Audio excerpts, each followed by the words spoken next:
¿Se ve? Ok, bueno. Bien, llegamos a otro tema que en nuestro ámbito pareciera que es un tema bastante complicado. En el ámbito cultural sigue siendo en ciertos lugares, porque como les dije, ya hay otros temas que tienen que ver con las comunidades del LGBTQ, ahora se llaman, ¿no? Es decir, otras visibilizaciones de géneros diferentes, más allá del varón, mujer, femenino, masculino, digamos así. Algo les estuve comentando a partir en la clase, el encuentro pasado, a partir de una filósofa que trabajaba el post-gender, les decía, ¿no? También ese tema habría que afrontarlo. Bien, para hablar de la homosexualidad también, ¿por dónde entramos?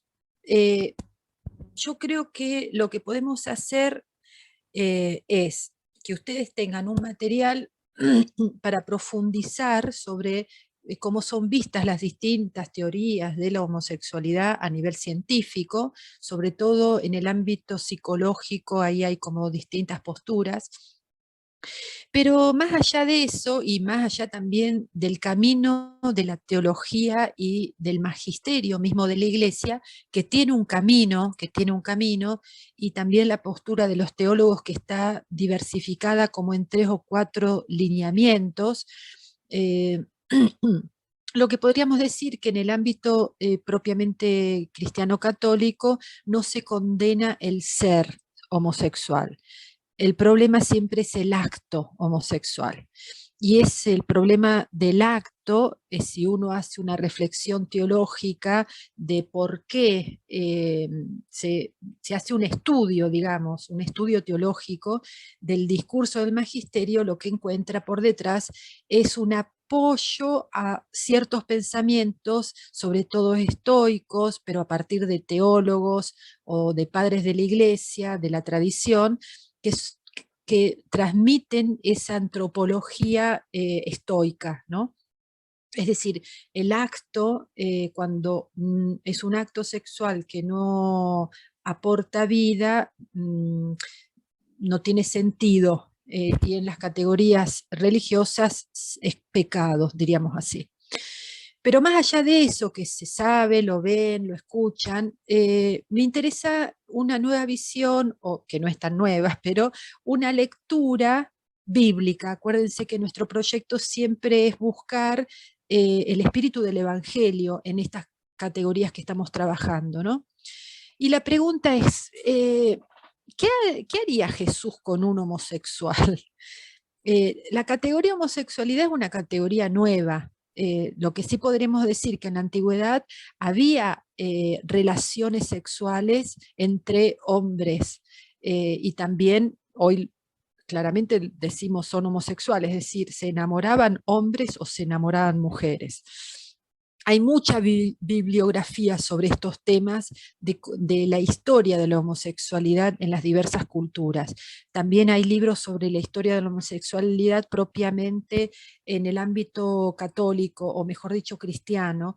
Hay un teólogo bastante conocido norteamericano que era un jesuita homosexual que salió de la congregación. Él era un experto en historia de la Iglesia antigua y tiene muchos libros. Si no me equivoco, el nombre es Bowen, pero después si alguien quiere información se los paso mejor.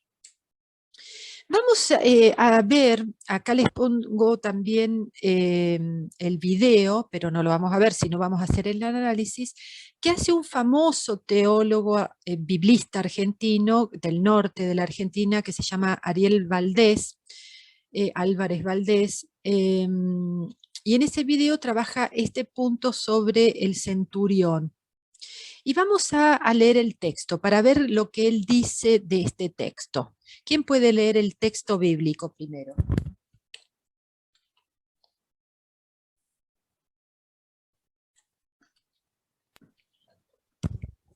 Jesús y el centurión. Cuando Jesús entró en Cafarnaúm, vino a él un centurión y le rogó diciendo: Señor, mi criado está postrado en casa, paralítico, y sufre terribles dolores. Y le dijo, yo iré y lo sanaré. Respondió el centurión y dijo, Señor, yo no soy digno de que entres bajo mi techo, solamente di la palabra y mi criado será sanado.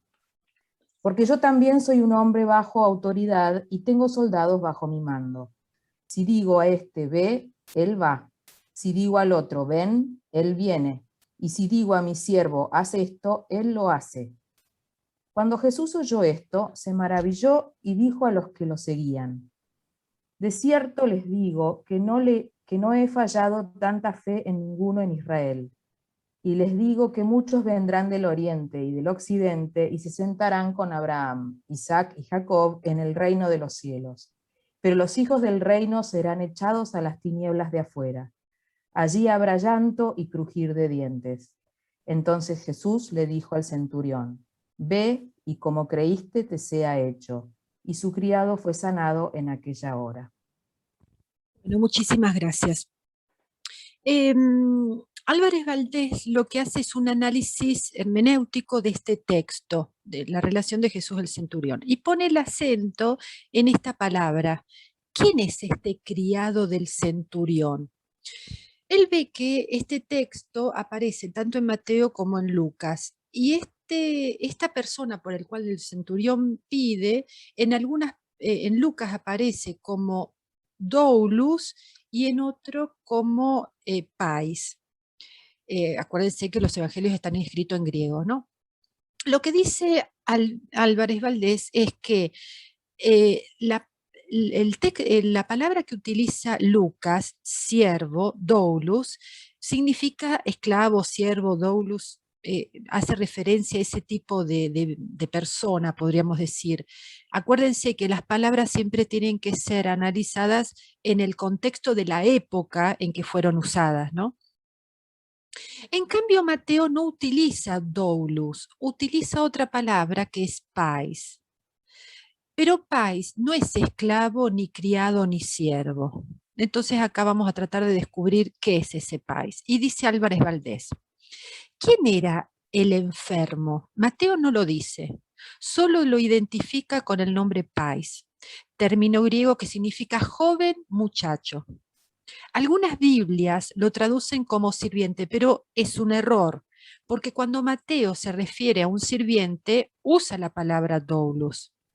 Así, por ejemplo, en este mismo episodio, el centurión le dice a Jesús, cuando le pido a mi sirviente doulos que haga algo, lo hace. Evidentemente el muchacho no era un sirviente. Otras Biblias prefieren traducirlo como hijo, pero tampoco es correcto, porque Mateo, para hablar de un hijo, emplea la palabra ouius, como se ve también en este episodio. Nunca de las 26 veces que Mateo utiliza la palabra pais se refiere a hijo. Si el joven enfermo no era ni sirviente ni hijo del centurión, ¿qué relación tenía con él? Existe un tercer sentido de la palabra pais, muchacho, conocido gracias a los estudios de la literatura clásica, y es el del amado o favorito. Es una relación homosexual. Se lo llama muchacho, afectuosamente, aun cuando fuera adulto. El término pais, pues, en el ambiente castrense antiguo, era comúnmente utilizado para referirse al joven amante de una pareja homosexual. Entonces, la respuesta de Jesús, cuando Jesús oyó esto, se maravilló y dijo a los que lo seguían, de cierto les digo que no he hallado tanta fe en ninguno en Israel. Entonces Jesús le dijo al centurión, ve y como creíste te sea hecho. Y su criado fue sanado en aquella hora. Lo maravilloso de este texto, acá podemos tener muchas reacciones. Es decir, por un lado podemos pensar, bueno, es una lectura, no se sabe bien, por qué tenemos esa postura, ¿no? También preguntarnos por qué nosotros podemos ser no ingenuos, pero ¿por qué podemos pensar de que Jesús no podría haber no dicho algo si, si este hombre tuviese una relación con otro hombre? Y el texto muestra que Jesús no tiene una mirada de juicio, de valor de un hombre porque tiene otro hombre, digamos, ¿no? Y que esto en realidad tiene más bien que ver con la lógica del reino. A Jesús lo que le preocupa es el reino, el proyecto del Padre. Eh, el moralismo que puede estar atravesado, o esas interpretaciones que nacen de nuestras categorías culturales, pareciera que Jesús es un hombre más libre. Ya lo vimos en relación a la mujer. Entonces, si pensamos que Jesús siempre tiene con él grupos marginados, claramente tengo que aclarar que el homosexual es mal visto en el Antiguo Testamento. El judío también considera la homosexualidad como algo de condenar, hasta de vida. De hecho, si ustedes van al Levítico, dice, si un hombre se acuesta con otro hombre como si fuese mujer, hay que matarlo. Es claro que en una comunidad patriarcal que proviene, acuérdense, que proviene tradicionalmente de esas tribus nómades donde la sobrevivencia al tener hijos era fundamental, la homosexualidad era una distracción y podría causar la pérdida de todo el grupo, del bien común. No existe en ese tiempo esta conciencia individual como la tenemos nosotros. Entonces, en el Antiguo Testamento son tan rígidos con la homosexualidad, también es una categoría que está atravesada por una necesidad vital, podríamos decir.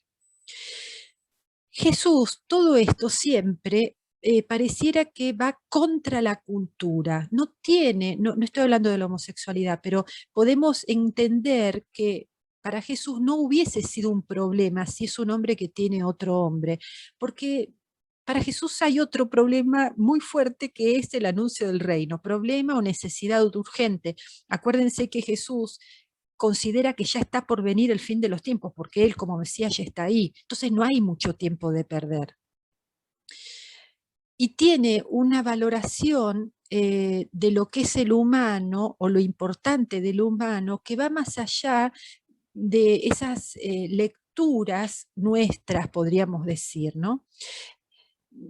A mí me parece interesante darnos una oportunidad también a pensar, más allá del texto y del análisis serio que hace Álvarez Valdés, perdón, es pensar bien situacionalmente qué haría Jesús frente a un homosexual.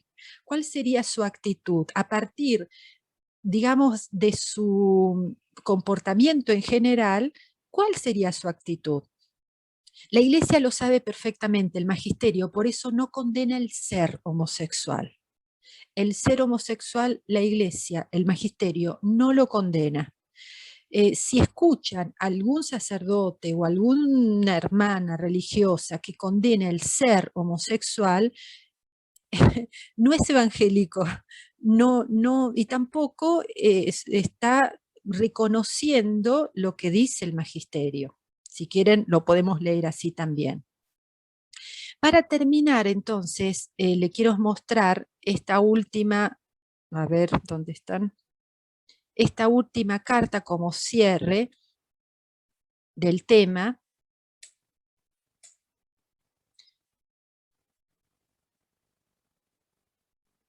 que es una carta muy nueva, o de no hace mucho, que le escribe Francisco a Jaime Martín, un jesuita que acompaña a los movimientos de LGBT, digamos, a los movimientos, yo no me acuerdo las siglas de memoria, pero todos los movimientos que existen hoy en Estados Unidos y en el mundo que están bajo esta denominación de siglas, ¿no? Fue una carta bastante conocida, no sé si ustedes la tenían en claro. ¿Alguien la puede leer, por favor? Vuelvo a decir, ese es un sacerdote que tiene este contexto, tiene una pastoral dedicada a las personas homosexuales o de otros géneros.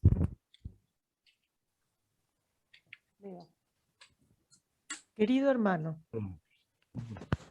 ¿me escuchan? Sí. Querido hermano, gracias por tu correo y por las fotos. Agradécele a tu sobrino su bondad para conmigo y haber escogido el nombre de Francisco. Y felicítalo por las medidas. Me hizo reír. Dile que rezo por él y que por favor lo haga por mí.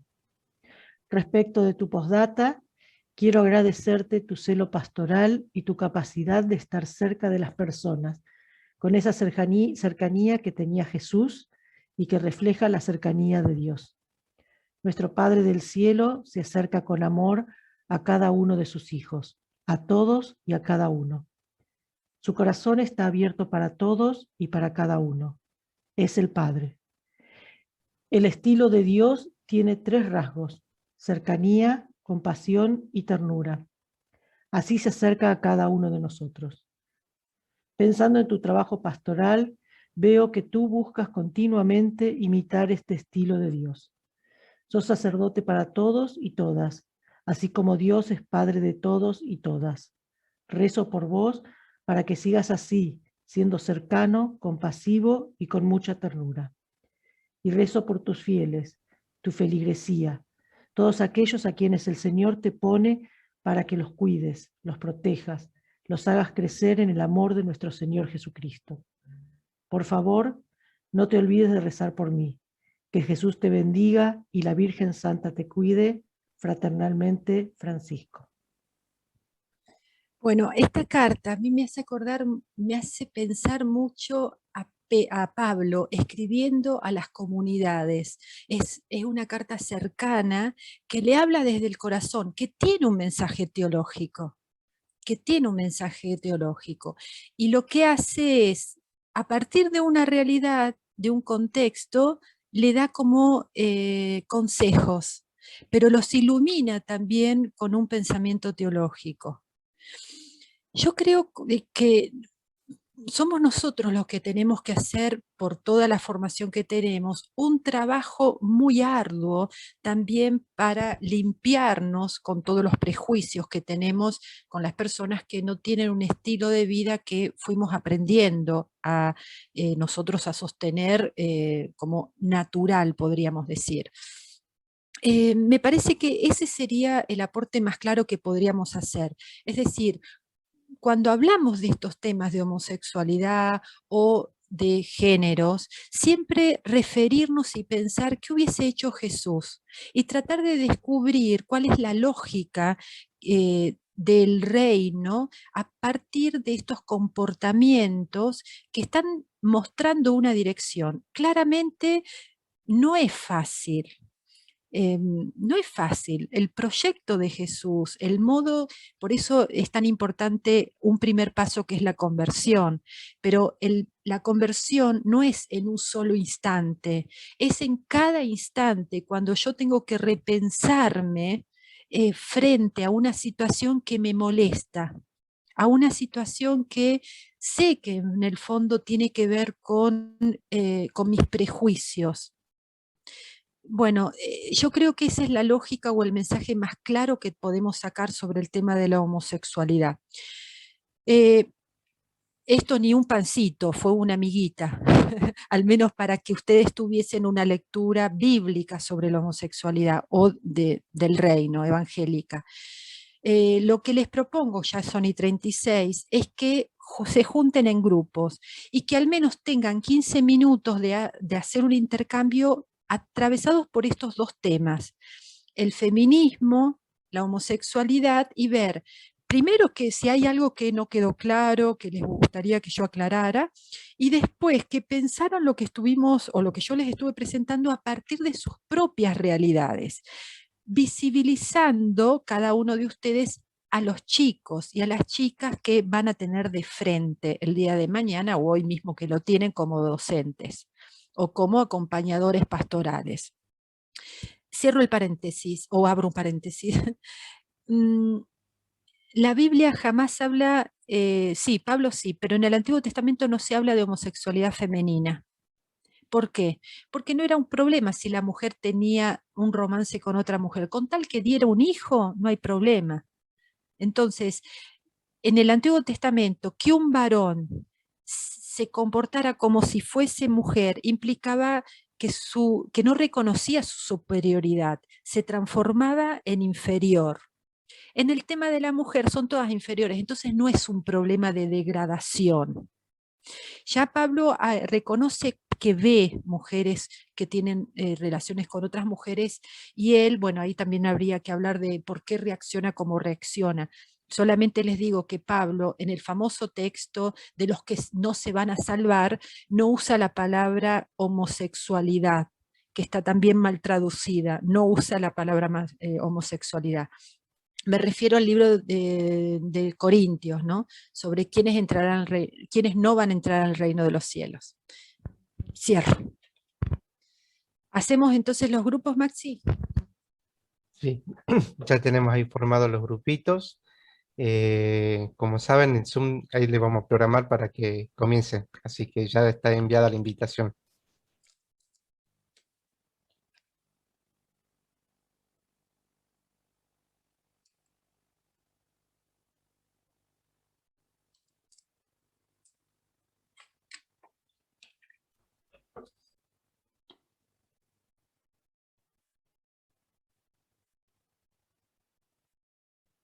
Qué bárbaro esto. Cómo los organiza rápido. Sí.